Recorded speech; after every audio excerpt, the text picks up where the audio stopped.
The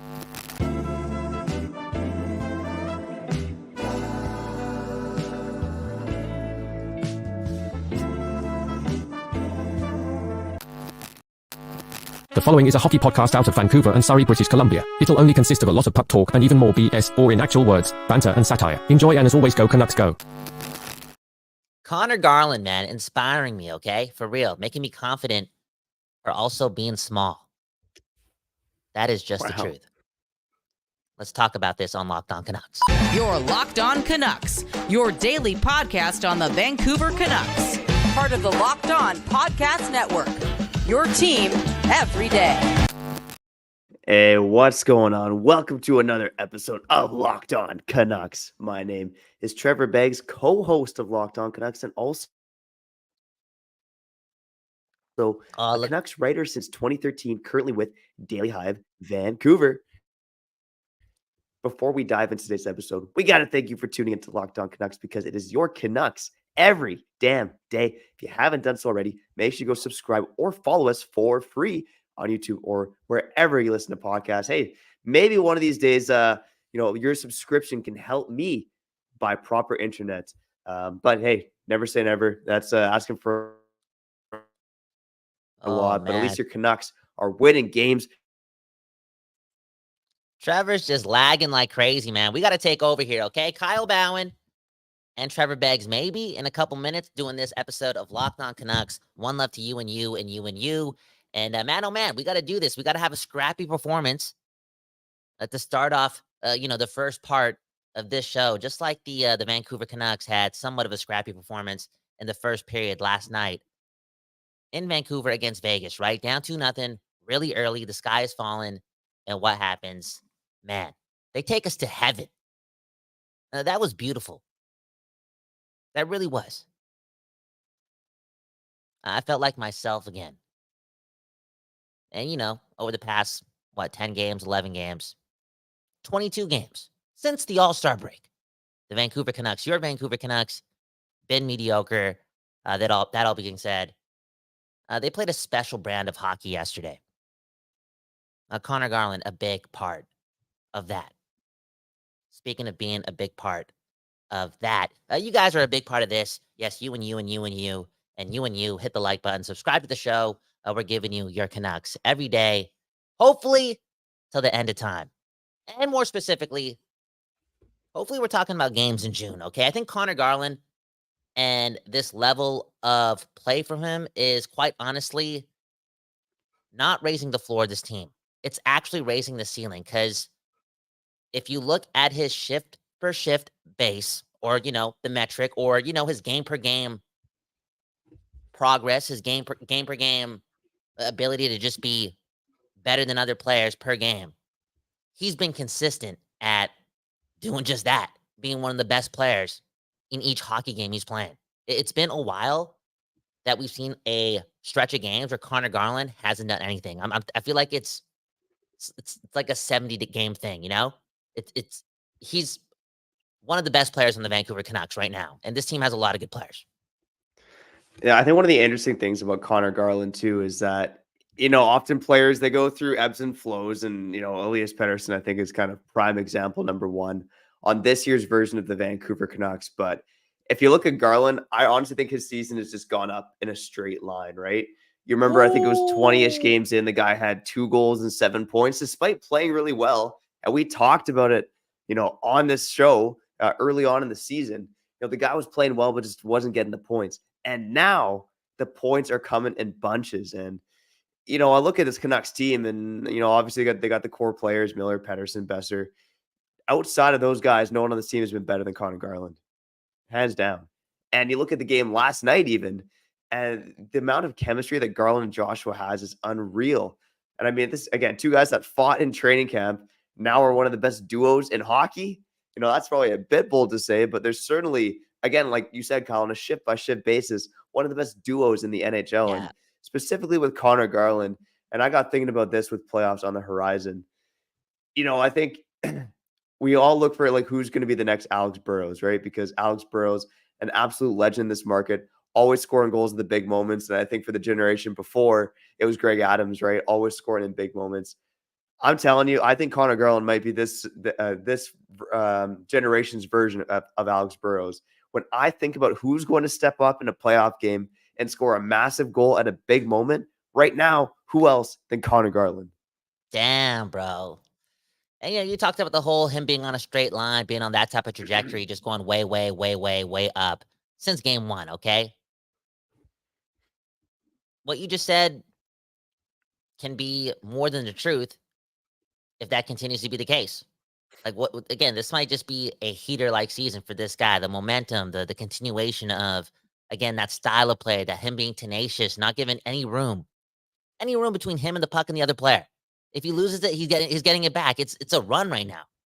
Pretty much like again, this might be a bold statement. Has he been the third best Canuck all season long? No, real talk. Because I know there was a large stretch of games there where he was dominant 5-on-5 with Suter and Joshua, then Bluger and Joshua, but he wasn't picking up points. But that doesn't take away the fact that he was, you know, always having possession, doing whatever it takes to help the Canucks get some sort of momentum. You want to talk about the specifics? How about, let's generate an offensive zone draw based on our hustle. You know what I'm saying? So even when he wasn't converting, they were putting the Canucks, in a good position to succeed by drawing penalties, giving Miller and Pettersson some offensive zone time after a heavy shift. Again, all season long, this guy has just brought it. And man, oh man, I talk about the magic. I talk about the story that's being written. I'm talking about this documentary that's being written. There's so many parts, so many characters. And again, Conor Garland, now more specifics are coming out about this trade request or this lack of a trade request that happened right before the season started. Now, what I'm hearing is what actually happened was the Canucks needed cap space, and him and his agent, I'm paraphrasing a bit, we're just like, yo, if you have to move us, it's all good. Like, here's a list of teams, blah, blah, blah. But it wasn't like he went there and like, I want out of here.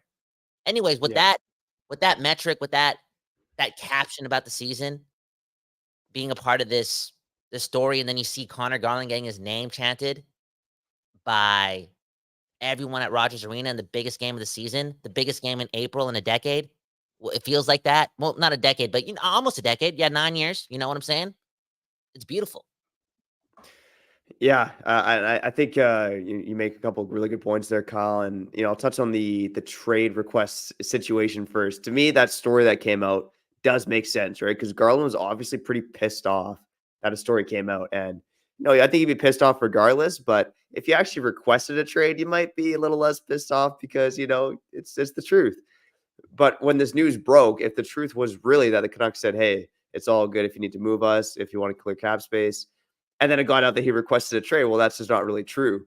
And you can see why it would have ticked a guy like that off. But I keep going back to this Conor Garland, Alex Burrows thing, right? And there's a point too where Alex Burrows almost didn't stay in the city, right? Before he signed the most team-friendly deal in NHL history, 4 years, $8 million.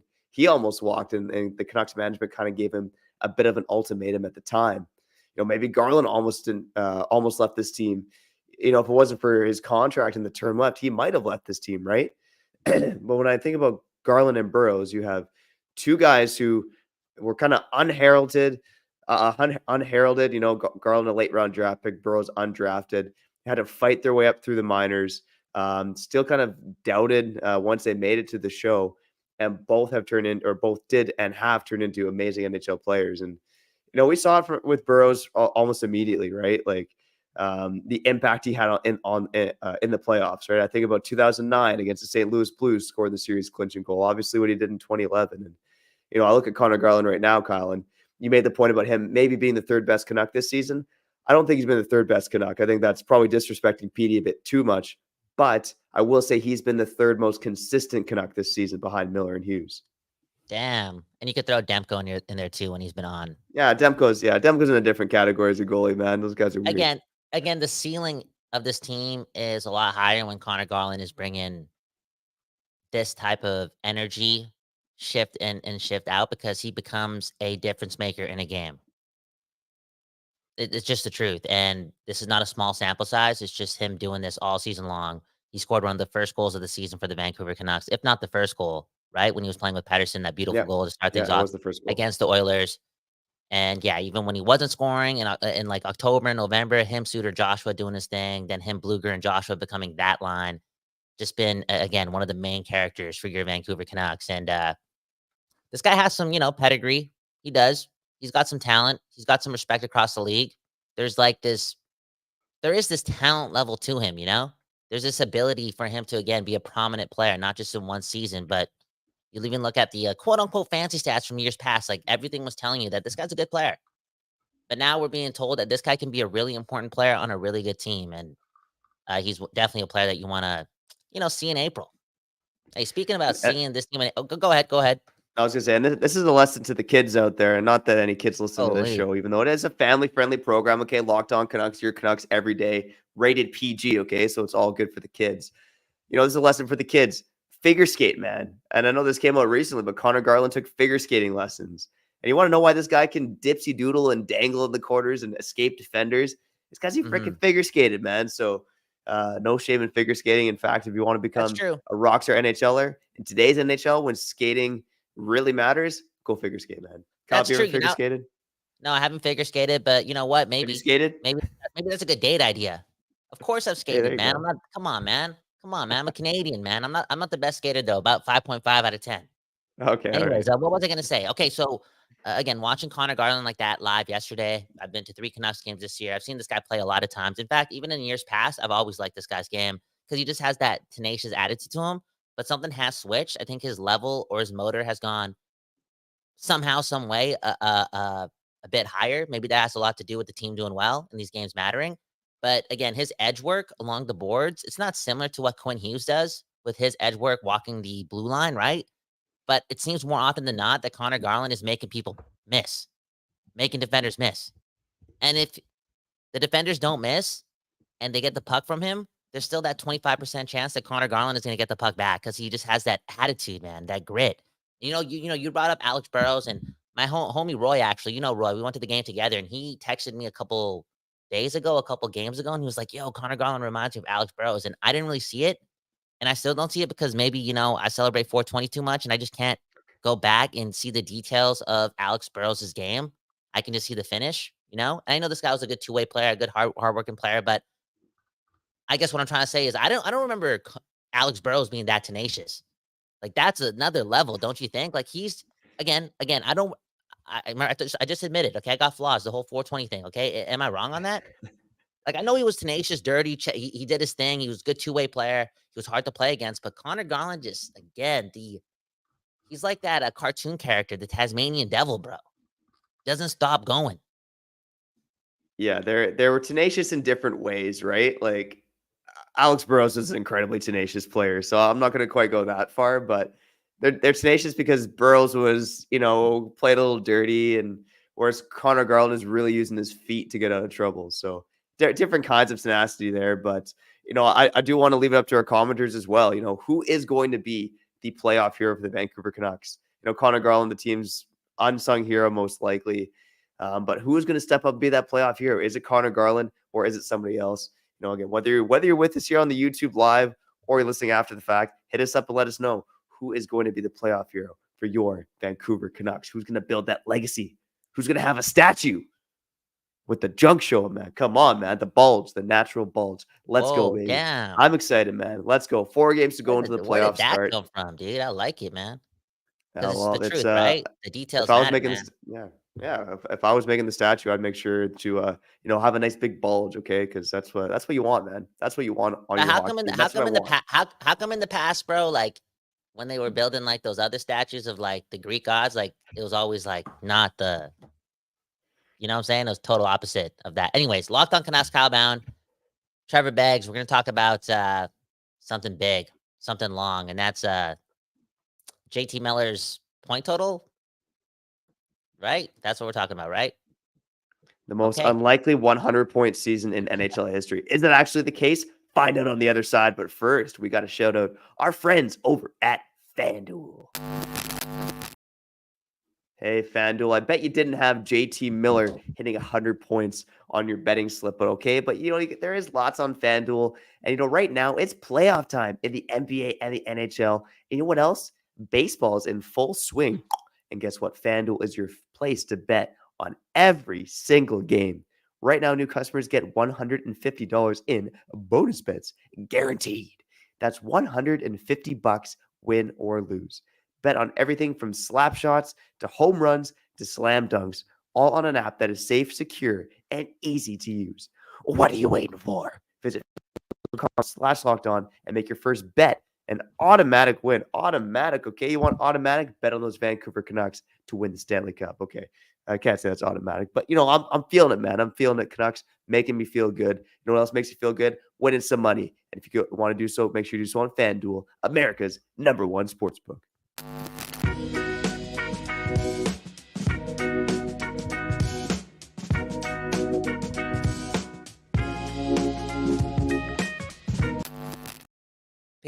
People, we back doing this, and that's talking about your Vancouver Canucks. My name is Kyle Bowen. That right there is Trevor Beggs. I hope it's still Trevor Beggs. Trevor's Wi-Fi, man. Yo, Trevor, man, the playoffs are around the corner. You want the Canucks to step it up. How about you step it up? Where are you right now? Jail? Like, what's going on here? I don't know what to tell you, man. Like I work at a pretty prominent company, but every time I hop on the show, don't tell us who you work for. Don't say the no, brand. I'm not doing it. I'm just saying. Don't do that because you're gonna.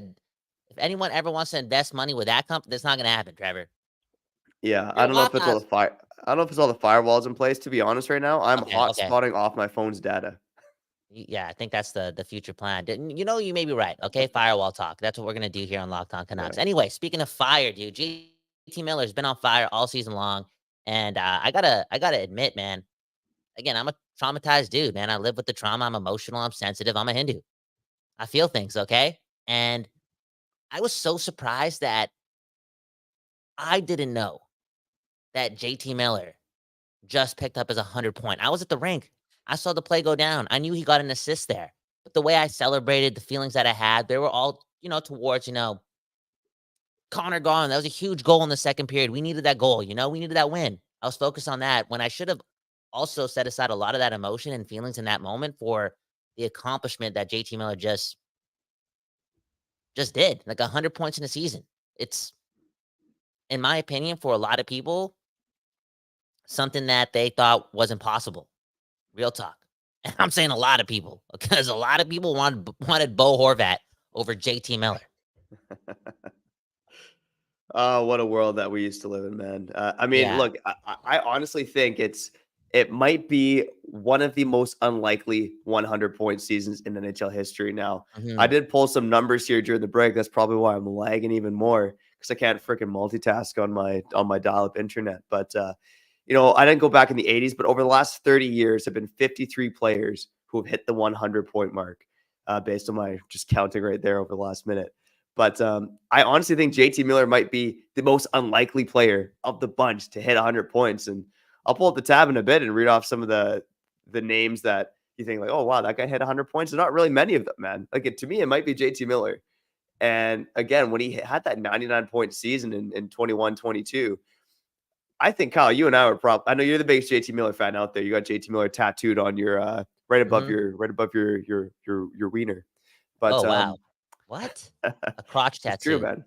It's true. That's sensitive, but man. back then, I think 99 points, we all thought that was, I don't want to say a mirage, but that he probably wasn't going to get back there. Do you agree with that, Kyle? No, dude. Okay, yeah, a lot of you guys. I knew he was going to get back there. Bro, this You guy, knew, eh? Wow. I knew it, bro. Because, bro, that was the second year in like 4 years where a team that was, also rostering Elias Pettersson was led offensively by JT Miller. You guys got to remember too, when the COVID season happened, and it was JT Miller's first season with the Canucks, bro. He was that guy too. And if the Canucks were gonna go anywhere, and I'm assuming the best all the time with my team. Last time I checked, I'm a Hindu, but I'm also a fan for real. The equation, or part of that equation, was JT Miller being a really prominent offensive player. And I don't know, like, this is just I don't want to say it's like a big FU to the fan, like some of the fan base. He doesn't care. JT Miller's like a bro, a real bro. He's just a Canuck, Obviously he cares about the fans, but he doesn't care about the noise.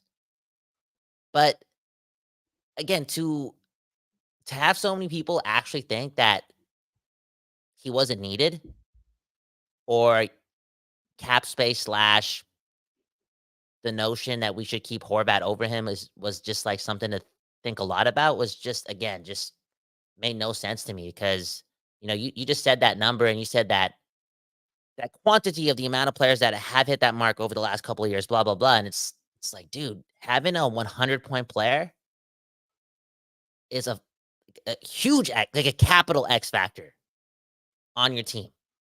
It's just the truth. And this 100-point player, I don't know if you have the other fancy stats that go with it, or not the fancy stats, the real stats that talk about like the amount of hits he has, the amount of blocks he has, the type of player he is, the intensity, what he does for the team. This guy just fought a random dude in Arizona because that dude went after Pedersen.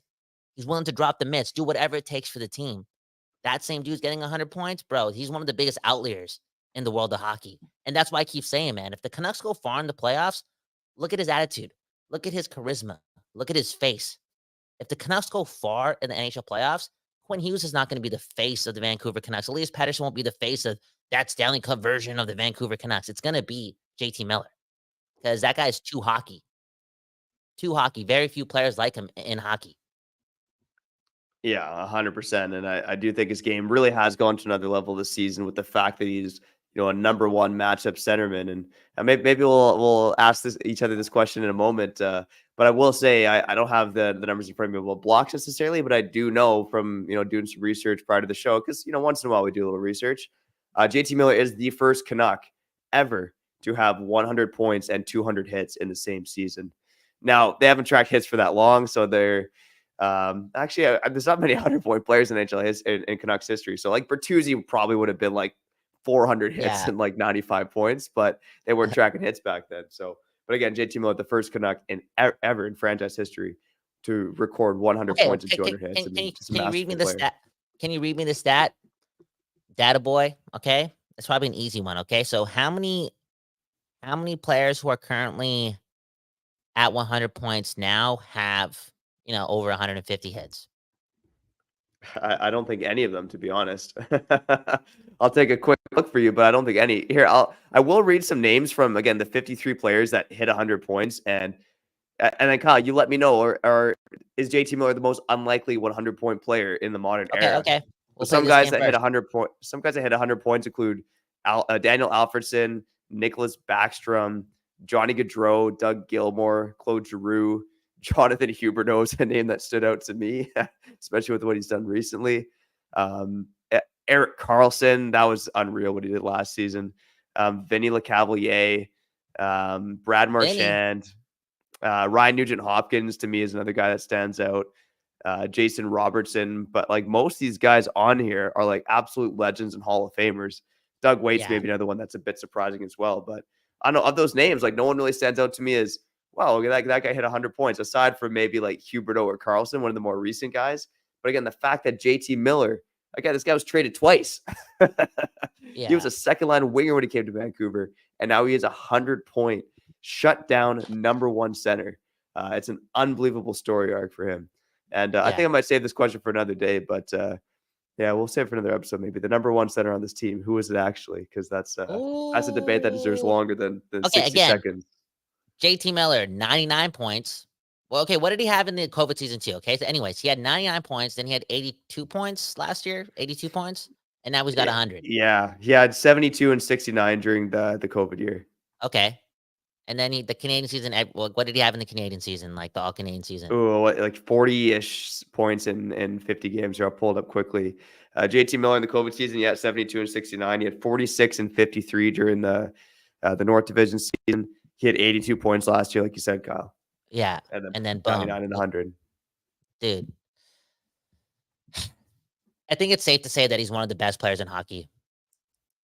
Like, I know the West Coast bias thing, and we've been saying it all season long, and I was saying it last offseason. I've been saying it on my other podcasts. Like, this guy just one of the best players in hockey. But after what he's done this season, it's the truth, man. And a deeper dive at the truth is this, okay? The Canucks have a lot of the best players in hockey, and that is why June is possible this year. I don't like that loser mentality, man. I hung out with somebody yesterday. I was on a podcast, and they were talking about, my expectations are low. Like, to be honest, I think this team's getting out in the first round. It's like, dude, how do you believe in manifestation and just like, I got to put the right things in my mind so I can get the right things in my life. And then you happen to say those things about a team that you cheer for that happens to be in first place and has been in first place since November, that also has a lot of like prominent main characters on their team.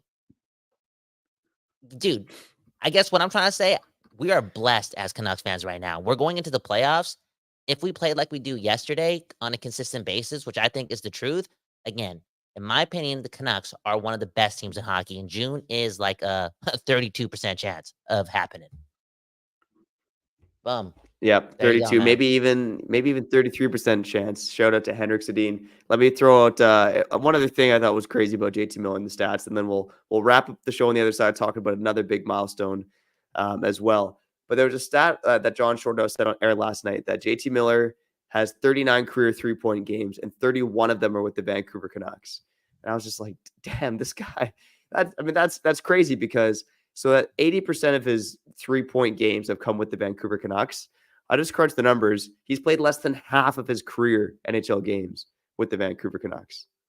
80% of his 3-point games are with the Vancouver Canucks, but he's played the majority of his career outside of Vancouver. That is wild. And JT Miller has been an absolute legend in the city and will go down as one of the best Canucks of all time. Yep, 100%, man.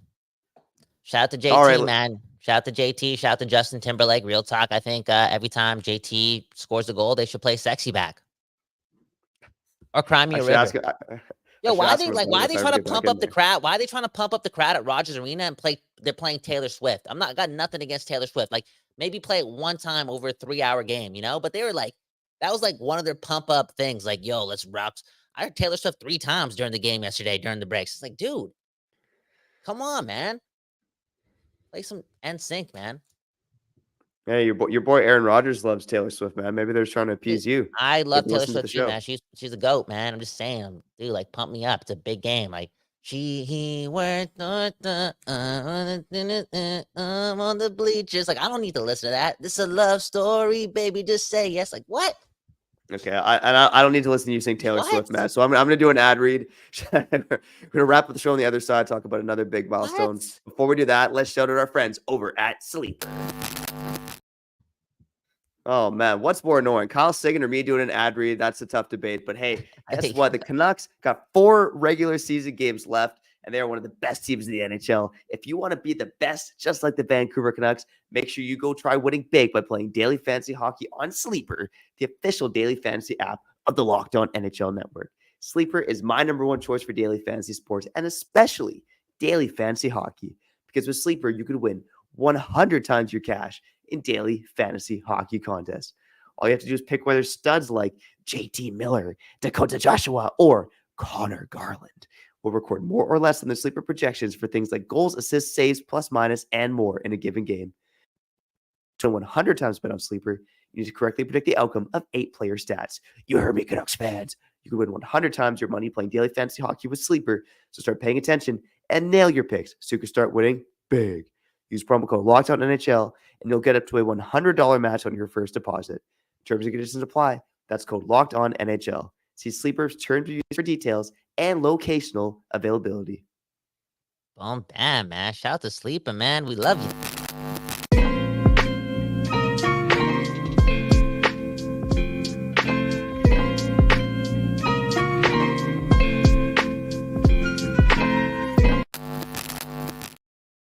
People, we back doing this, talking about your Vancouver Canucks in a positive light.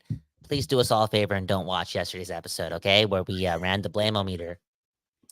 Blame-O-meter, bro. You and I are 30 and a half years old, bro. And we ran the Blame-O-meter.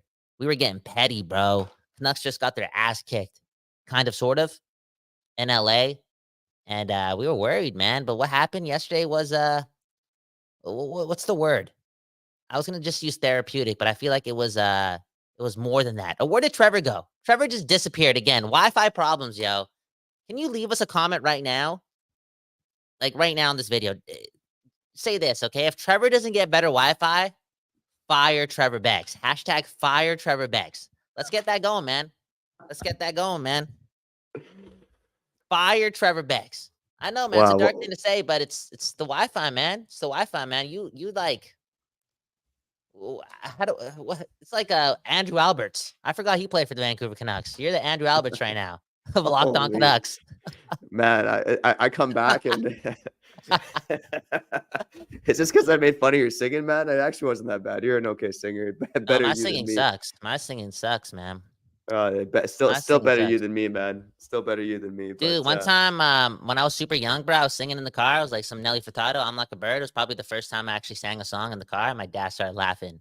You know how like parents probably supposed to think that's like cute and shit? Like, no, like sorry for the swear word, but anyways, where am I going with this? Oh yeah, the Canucks, man. Brock Boeser, man. Brock Boeser, that dude, man. 40 goals. And do I need to I don't know, write an apology to Brock Boeser? Because I always make fun of you for not wanting, quote unquote, not wanting JT, right? Quote unquote. It's not like you really said that, but I get emotional and take shots at you. But I was definitely there last year trading Brock Boeser for a 3rd and 5th round pick. It's And funny. cap You're ready to write the apology letter. I was about ready to pat ourselves in the back because Kyle, last offseason, we talked about this multiple times between Brock Boeser, Conor Garland, Anthony Beauvillier, which expensive winger is going to be traded from the Vancouver Canucks. And I think you and I were both on the same page. At least I think we were. Maybe you were trading Brock Boeser, but as far as I remember, we both said that Anthony Beauvillier was the most likely Canuck to get traded at a time when no one else in the market was saying that, okay? So you and I think deserve some credit for that. Look, at trading Brock Boeser, I think the Canucks would have done it if anyone would have taken his contract on. And same with Conor Garland. But sometimes, the best mistakes you make are the ones you don't make or something like that, right? Yeah. But Or anyways, sometimes the best things you do is buy out OEL. Like that was a lot of balls. Like for this management group to do that last year, it saved Brock Boeser, and this season for him. Like maybe he's doing this on another team, but man, oh man, probably not. There's a lot of talent in Vancouver, and I'm just again, I keep bringing up the Magic thing. I feel like I do this twice per episode, and it's maybe redundant or just like, yo, lay off the 420. But even adding that narrative to what's happening here, on top of the team being relatively good, like they more often than not, they're well structured. They're scoring timely goals. They got Thatcher Demko, blah blah blah. Again, there's this other narrative now. Brock Boeser, like what? And even the way he's playing, bro, like a full two-way player. He's playing big, playing strong, bro. Not scared. In other words, ready for the playoffs. And that part of Brock Boeser's hockey persona, hockey style is still surprising to me on top of the 40 goals. Yeah, I mean, I think you hear it all the time from pundits and, in the dressing room, like, he's just a nice guy, right? He's a nice guy. And, he's obviously been through a lot. And I mean, just as a fan, I'm just so happy that he's been able to get back to this level of, not just being someone who was on a surprising career downward trajectory, right? Like someone who's come back, scored 40 goals. And, he scored a lot of his goals from in and around the crease. But you look at even last night's goal, right? His 40th goal of the season. He wires it from the blue line, right? So Brock Boeser's got the talent to score in a number of different ways. I do think, that line with PD, Höglander, starting to find some juice. I thought PD, again, was pretty good last night, playing alongside Boeser and Höglander. So, again, Brock Boeser is just one of the reasons why this team is one of the best teams in the NHL. And, again, I'm going to very, very quickly talk about the GOATs of the week from last week because we've had what? It's not as accurate. Damn. But I did have Brock Boeser as one of my 5 best Canucks from last week. So I had Hughes number 1, scored a couple bingos against keeping his goal scoring streak going. Scored again last night. He's been hot lately. I have Garland at 2, Joshua at 3, Boeser at 4, and Philip Hronek, who I thought has kind of turned around his game a bit lately and been a bit more solid as well. I had him at number 5. So those are the GOATs from last week. But again, Brock Boeser consistently has been one of the top 5 best Canucks on my list for the past few weeks. And on the season, after Miller, Hughes, Pettersson, and Demko, it's Brock Boeser as the 5th best Canuck this season, hands down. Wow.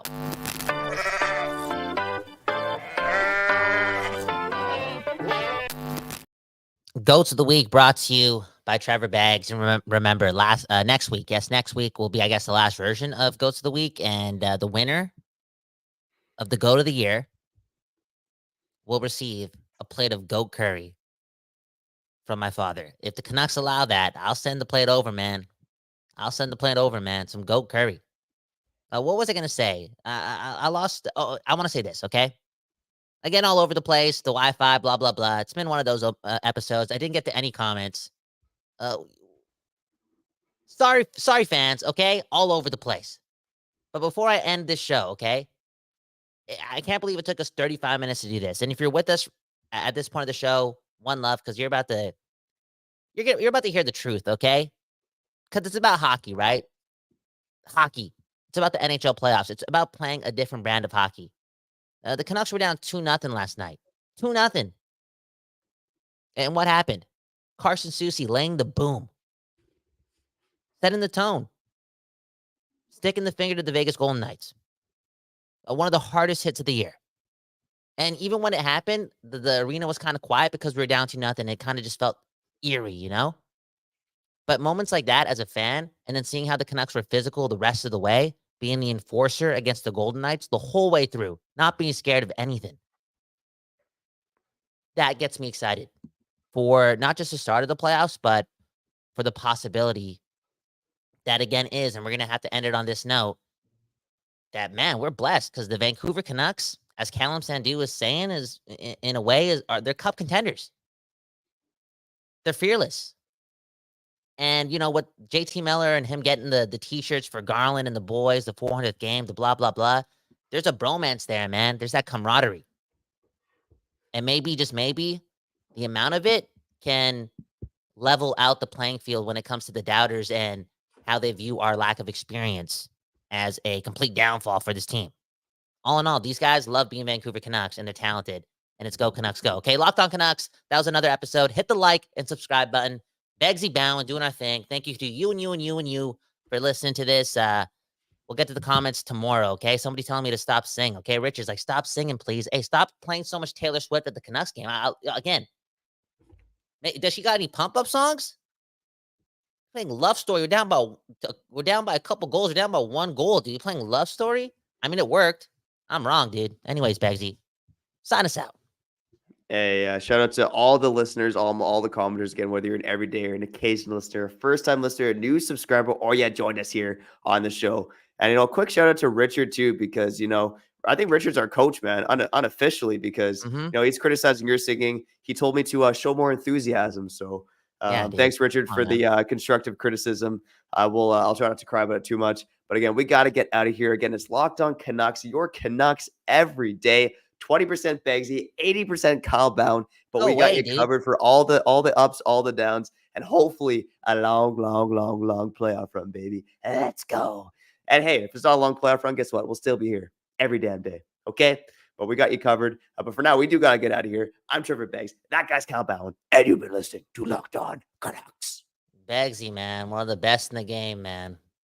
Well, you're one of the best in the game with the worst Wi-Fi, man. That's it's just astonishing to me. The work you can do with that Wi-Fi, man. It's unreal. You're Locked On Canucks, your daily podcast on the Vancouver Canucks.